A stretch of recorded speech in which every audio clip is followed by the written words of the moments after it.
जो कहते हैं क्या हुआ धारा 360, कहां हुआ 5 और 6 अगस्त 5 और 6 अगस्त 2019 में ये हुआ कि इनकी सालों से न सुनने वाली आवाज नरेंद्र मोदी जी ने सुनी और आज उनको अधिकार मिला। मसूदी साहब कहते थे कि पहले भी था, हाँ था, पहले था, परंतु कमजोर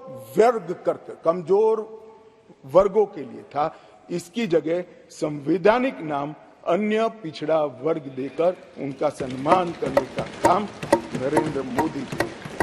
यहां कांग्रेस के ढेर सारे मित्र बैकवर्ड क्लास करते हैं।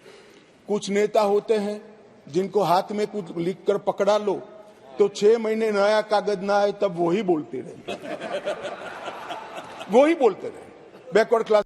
लोकसभा से जम्मू कश्मीर आरक्षण विधेयक 2023 और जम्मू कश्मीर पुनर्गठन विधेयक 2023 को मंजूरी मिल गई है। इससे पहले केंद्रीय गृह मंत्री अमित शाह ने बुधवार को लोकसभा में कहा कि जम्मू कश्मीर से संबंधित जिन 2 विधेयक पर सदन में विचार हो रहा है वे उन सभी लोगों को न्याय दिलाने के लिए लाए गए हैं जिनकी 70 साल तक अनदेखी की गई और जिन्हें अपमानित किया गया। उन्होंने सदन में हुई चर्चा का जवाब देते हुए यह कहा कि प्रधानमंत्री नरेंद्र मोदी गरीबों का दर्द समझते हैं तथा एकमात्र ऐसे नेता है जिन्होंने पिछड़ों के आंसू पूछे हैं। उन्होंने कहा कि यहाँ जो विधेयक लेकर आया हूँ वह उन लोगों को न्याय दिलाने और उनका अधिकार दिलाने से संबंधित है जिनके खिलाफ अन्याय हुआ, जिनका अपमान हुआ और जिनकी अपेक्षा की गई। किसी समाज में जो लोग वंचित हैं उन्हें आगे लाना चाहिए। यही भारत के संविधान की मूल भावना है।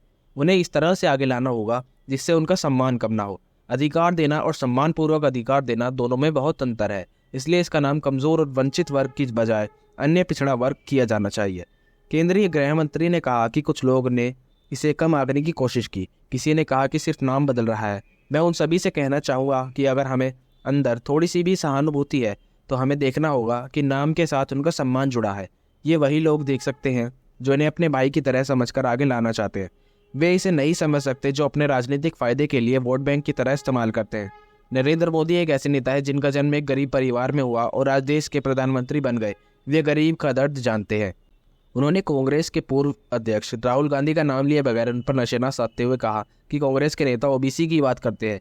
कुछ नेता हैं उन्हें कुछ लिखकर हाथ में पकड़ा दो तो जब तक कोई नई पर्ची नहीं मिलती वह 6 महीने तक एक ही बात करते और बोलते रहते हैं।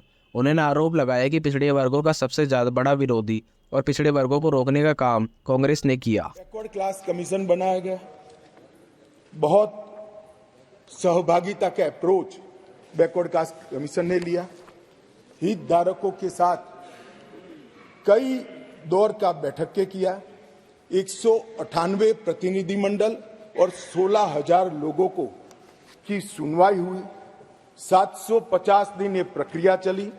सभी 20 डिस्ट्रिक्ट में जाकर ये सुनवाई की गई और लगभग 26,000 से ज्यादा पोस्ट में मिली हुई लिखित अर्जियों को भी संज्ञान में ले लिया गया और जम्मू कश्मीर आरक्षण अधिनियम इसके अंदर सुधार करने का अभी जो आया है उसमें से एक मूल तत्व। बाकी के 2 बिल तो ST department, schedule tribe department और पिछड़ा वर्ग डिपार्टमेंट लेकर आएंगे, मगर अभी एक तत्वतः फेरफार किया है, बदलाव किया है। जो मसूदी साहब कहते थे कि पहले भी था, हाँ था, पहले था, परंतु कमजोर वर्गों के लिए था। इसकी जगह संवैधानिक नाम अन्य पिछड़ा वर्ग देकर उनका सम्मान करने का काम नरेंद्र मोदी जी। यहां कांग्रेस के ढेर सारे मित्र बैकवर्ड क्लास करते हैं।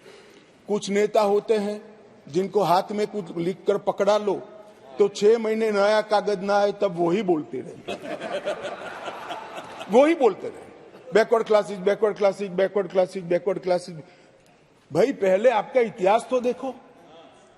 मान्यवर, मैं ऐतिहासिक सत्य के साथ इस सदन के अंदर स्टेटमेंट करने में झिझक नहीं रहा हूं कि बैकवर्ड क्लास का सबसे बड़ा विरोध और बैकवर्ड क्लास को रोकने का काम कोई एक पार्टी ने किया है तो कांग्रेस पार्टी ने किया है। मान्यवर, आज मैं पूछना चाहता हूं सदन की पवित्र सदन के अंदर खड़े रहकर, पिछड़ा वर्ग आयोग को 70 साल से संवैधानिक मान्यता नहीं दी जाती थी। क्यों नहीं दी जाती थी? क्यों उनको सम्मान नहीं मिलता था? जबकि संविधान का मैंडेट था, मगर नहीं दिया गया। नरेंद्र मोदी जी ने इसको संवैधानिक मान्यता देने का।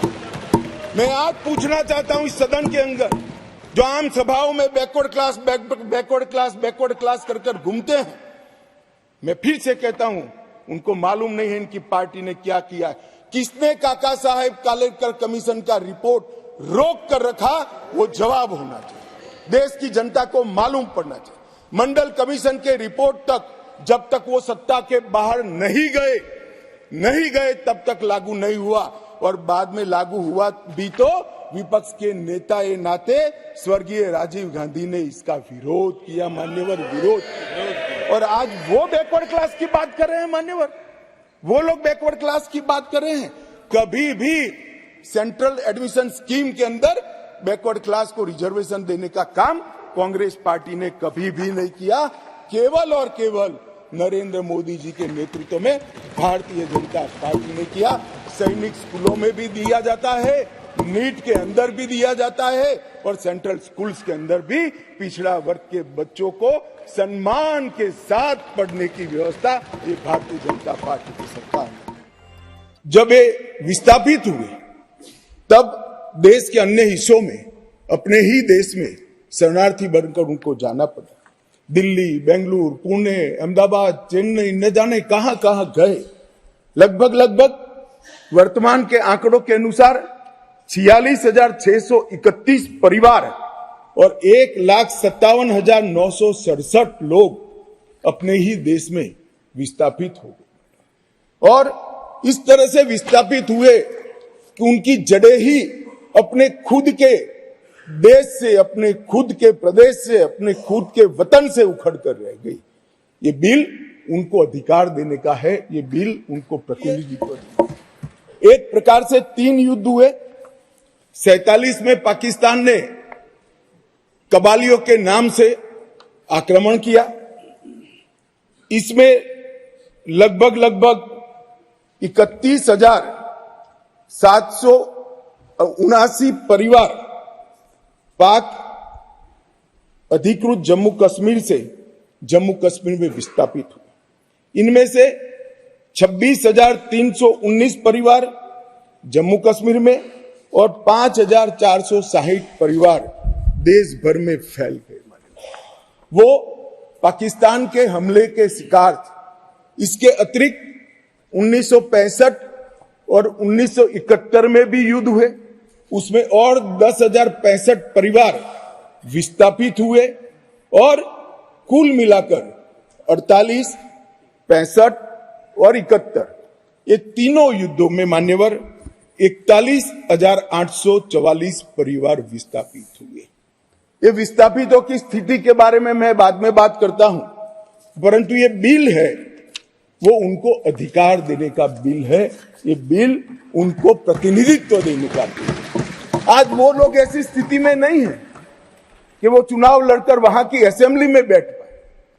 जो कहते हैं क्या हुआ धारा 370, कहां हुआ 5 और 6 अगस्त 2019 में ये हुआ कि इनकी सालों से न सुनने वाली आवाज नरेंद्र मोदी जी ने सुनी और आज उनको अधिकार मिला।